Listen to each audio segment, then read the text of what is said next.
High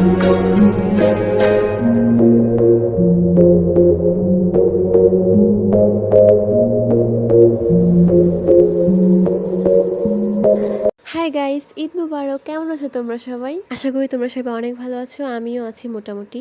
but সামনে exam নামক একটা ভয়ঙ্কর বাস অপেক্ষা করছে আমার জন্য। তো যাই হোক, এটা হচ্ছে ঈদের দিন সকালবেলা। ঈদের দিন মেবি আমি 7টা বাজে উঠেছিলাম। তো চান্নাতে আমি একটা ভিডিও বানিয়েছিলাম মেহেদি টেহেদি দিয়া হুদাই।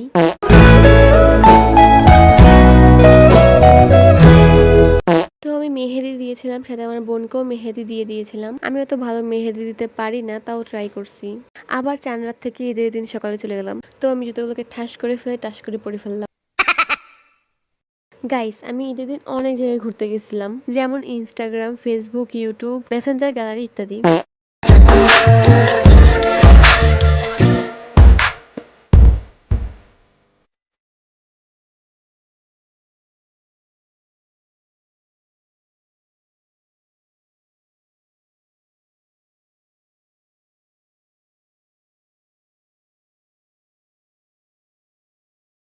তো বিকালে আমি একটু বাহিরে হাঁটতে গেছিলাম, আর বাহিরে যাই দেখি আমার আম্মু বস্তা বিছায় রাখছে। আসলে আমাদের বাড়ির সামনে এখনো পাকা করা হয়নি, ঈদের পরে করবে বলছিল। তো মাটি যাতে না চলে যায় তার জন্য আম্মু বস্তা বিছাইছে বৃষ্টির জন্য।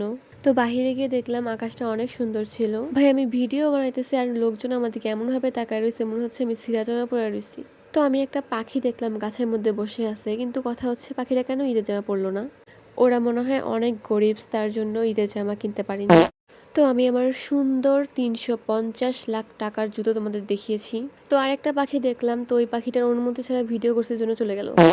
এইবার ঈদে আমি এত সালামি পাইছি যে আমি রাখার মতো জায়গায় খুঁজে পাচ্ছি না। আসলে আমি অনেক বড় লোক, তো তাই। তো তোমরা কত পাইলা শুনি?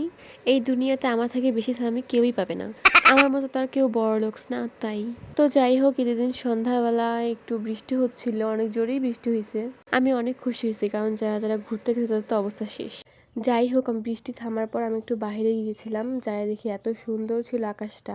আমার কণ্ঠটা অনেক বাজে শোনা যাচ্ছে কারণ আমার ঠান্ডা লাগছে। তো যাই হোক, আজকের ব্লগটা এই পর্যন্তই। Bye bye.